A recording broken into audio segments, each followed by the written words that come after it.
A few days before Square Enix released the NieR Replicant version 1.22474487139 creative director Yoko Taro said in a statement, "I mean, you really don't understand anything in this game until you play it through multiple times, right? And the reviewers will find it pretty hard to do that in the limited time that they have." Well, yeah, he was right. So after multiple playthroughs and experiencing all 5 endings, we're finally ready to share our review. I'm Matt Malieros, and this is our review of NieR Replicant version 1.22474874139. And I'm not saying those numbers anymore.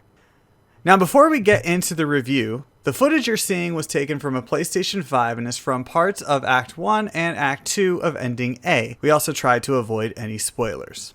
Over 10 years ago, the original NieR was released in Japan and in the West. However, both versions weren't exactly the same, as the powers that be thought it would be better to make the protagonist a father trying to save his daughter rather than a young boy trying to save his sister for Western players. The daddy version was called NieR Gestalt. With NieR Replicant, Square Enix and Toy Logic took the game back to its original version by having players play as a young boy on a journey to save his sister Yona from the Black Scrawl. Along his journey, he encounters allies like the wise-cracking Grimoire Weiss, the foul-mouthed and amazingly strong Kaine, and the iconic NieR series character Emil. Together, they take on all manners of shades and other magical enemies in pursuit of rescuing Yona and ridding the world of shades. NieR Replicant's story starts out as one of hope and growth as you start off as a young boy. The young protagonist is full of energy, hope, and optimistic ideas. However, as events transpire and the years go by, you see that the story turns to one of loss and revenge. It's very similar to real life in that aspect. This synopsis encompasses most of what Ending A is all about. If you were to finish the game there and just move on to a new game, you'd probably feel quite satisfied with the experience. But to truly understand every part of this game and feel the whole weight of it, it requires multiple playthroughs. I thoroughly enjoyed A-Track, but it wasn't until Ending B and the endings that followed after that I truly began to understand the weight of my actions. It had me really questioning if what I was doing was right, yet in the end I had no choice but to continue on my path. The last time I felt this conflicted playing a linear story like this was really The Last of Us Part 2. Getting that context and seeing the things from different perspectives is a story element that I don't think is explored enough in games. Yet it creates a depth of story that just sticks with you long after you finish playing. That's exactly what NieR Replicant does. In addition to context, multiple playthroughs unlock backstories for your comrades and even some enemies. You don't actually see these backstories all the time. They're mostly purely text-based. However, that's not a knock on the game at all. The stories you read are beautiful and vivid. It helped me to get to know these characters on a deeper level and appreciate them even more. That's actually one of my biggest takeaways from NieR Replicant. Sometimes it's just better to read people's stories like a memory rather than experiencing them firsthand. For whatever reason, reading about them was more impactful for me. Overall, the story of NieR Replicant is something I've been thinking about ever since I finished it. It wasn't the twist that got me. In essence, it was actually the emotional story, the depth of characters, and the incredible music that captured every moment. The NieR series has a history of excellent gameplay as well as storytelling. One of the biggest draws of the game that follows NieR Replicant, NieR Automata, was its fast-paced, unique combat style. While NieR Replicant isn't as fast-paced or even really as unique,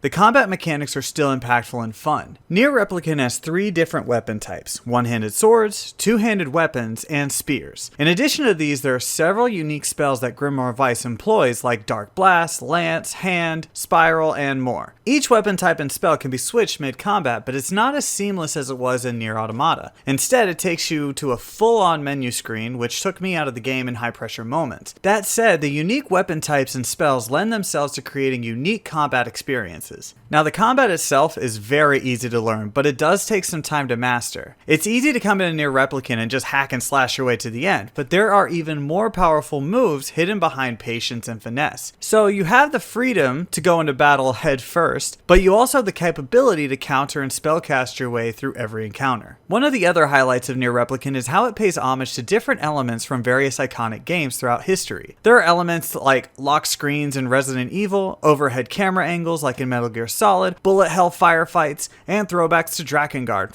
One game that I think NieR Replicant takes a lot from, though, is The Legend of Zelda Ocarina of Time. For starters, you start out as a young protagonist who goes out into the world in an effort to save a damsel in distress, visiting several locations and meeting unique characters, including a Navi-type character in Grimoire Weiss. You even have a pretty big time jump which takes you to adulthood, where you have to again visit multiple places to find artifacts to gain entry to the main antagonist's castle, the Shadow Lord. In many ways, NieR Replicant is like a dark, adult version of Ocarina of Time. While I did love the story and the combat of NieR Replicant, I found both the main and side quests to be a bit unnecessarily long at times. The majority of quests in NieR Replicant are fetch quests, which require you to go somewhere and either get, deliver, or hunt something. That's nothing too terrible, in fact it's quite common in games. However, these quests usually require you to trek long distances, incur more load times, and sometimes make several trips. What makes it even more frustrating is that fast travel options don't unlock until Act 2, and even that gets taken out for some time. These prolonged expeditions and missions with the lack of fast travel is by design though. That's evident from the exchange that the protagonist and Grimoire Weiss have when they discuss fast travels. At one point, the protagonist says that he wishes there was some way to warp to different locations. Grimoire Weiss explains that warp spells are dangerous because you could find yourself warping into a wall or something of that nature. It's a funny exchange, but it doesn't make it any less frustrating and tedious. Usually when it comes to side quests, you have that option to do them or not. However, in NieR Replicant, it feels as if you really don't have much of a choice. In order to experience multiple endings, you have to have all the weapons, which means that you either need to do side quests to earn the weapons or get the money from side quests to purchase them. Plus, there's even a break in the main quest to figure out why the fast travel system isn't usable. This kind of felt more like a side quest that led to some epic moments, but it really took away from the overall mission at hand. Despite those issues with quests and the less than seamless weapon switching, NieR Replicant is a beautiful game that stuck with me long after I finished playing each ending. Each ending was so satisfying and meaningful, including Ending E that was added specifically for this game. In fact, I found myself mulling over each moment, each ending, and all the impactful storytelling this game provided. So if you're a JRPG fan, or even just someone who enjoyed their time with the prequel game Drakengard or the sequel game NieR Automata, NieR Replicant is well worth a playthrough.